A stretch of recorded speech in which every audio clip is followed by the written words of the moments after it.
Hey guys, Dan here, talking to you a little bit about Diablo 3 wizard builds, particularly with the changes that happen in the new patch and the changes that are happening when Reaper of Souls launches. I want to talk about some viability and some of the changes as far as these builds go. Right here I'm going to talk about Arcane. In my future videos I'm going to talk about lightning, cold, and fire builds. So one of the biggest changes is there is no life leech. Blizzard's solution is the passive skill Dominance, and that really becomes a pinnacle passive skill as far as having the survivability. So although there is no life leech, when you do high DPS, you're killing monsters fast. That's going to put up a shield that's going to protect you from further damage. And as long as you're killing, you're getting that shield, you're blocking damage. Damage mitigation is a big part. One of the other changes is that there's also said that there's going to be no arcane power on crit. So what does that mean for resource management? It means we got to manage our resources a little bit better. So you'll see this build is about keeping arcane power, regenerating arcane power, and being able to do damage with arcane power spenders. Now the main one is Disintegrate, Intensify. Found that this does really good damage. Also you're using Shock Pulse, Power Affinity, which is going to get you back some arcane power, so you can go back to using Disintegrate. Both of these are arcane skills. You'll see I'm using the passive skill Temporal Flux. I'm also using Dominance, which we talked about before. Blur is the other passive I'm using. I just found that it's pretty helpful as far as mitigating further damage. But if you're dealing with arcane power issues, Astral Presence is the way to go. Or, of course, if you want to do more damage, Arcane Dynamo. Now, when the Reaper of Souls expansion gets released, Unwavering Will is going to add damage, res, and armor if you're standing still for 1.5 seconds. That means you can't be a kiting build.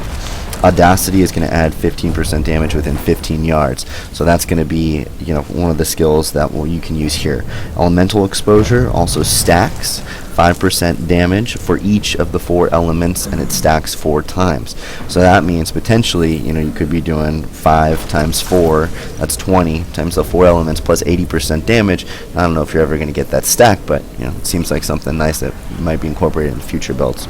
So let's talk about what I'm doing with this build here. I have slow time shell. I'm not really a teleport user. I just don't like the way it plays, so I use slow time. This allows movement speed to be slowed down so I can kite a little bit better. Also, it reduces the cooldown so I can cast it again with a 3-second overlap. At times you'll see I can have 2 slow times up. I'm also using familiar with the Arcanot Ruin, which is going to give me more arcane power regenerated, so I can keep using this. Force Weapon, Magic Weapon, that's plus 20% damage, 10% on Magic Weapon, another 10% for Force Weapon. I'm also using Storm Armor, Power of the Storm.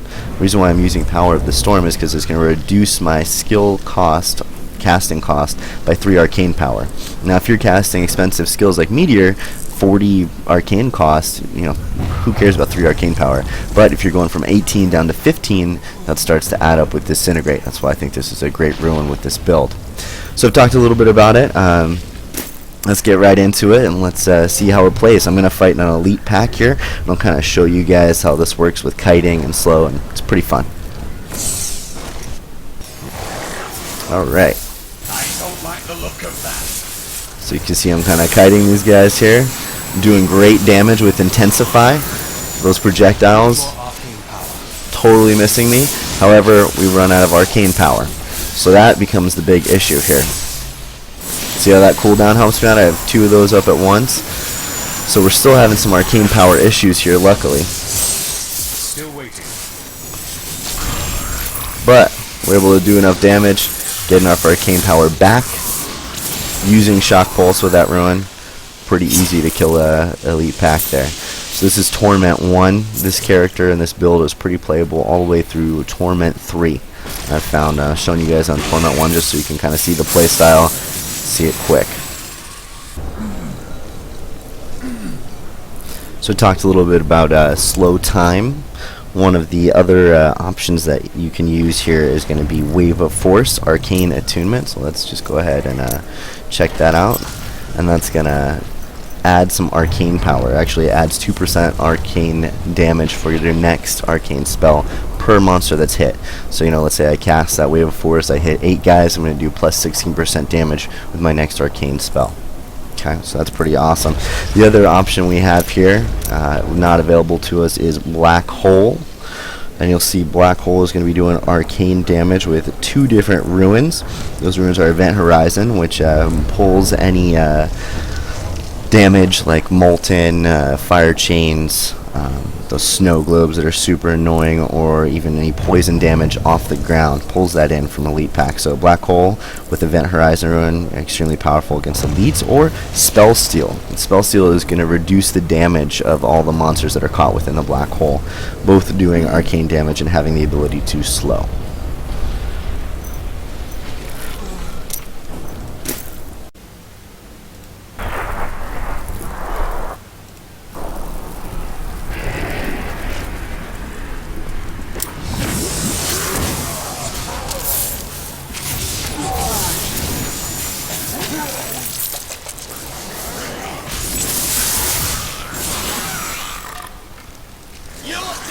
Alright guys, I want to show you kind of the Wave of Force Arcane Attunement. Just hit a bunch of guys there, so I'm going to add plus damage on this next cast, which is very beneficial.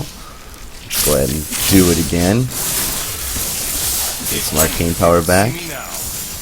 And that's kind of how this build plays. Thanks for watching my video, guys. If you enjoyed it, leave a comment, let me know. I definitely want to hear your feedback. Also, feel free to check out some of my other builds coming in the future. Cold, lightning, and fire. Enjoy Diablo 3 Reaper of Souls.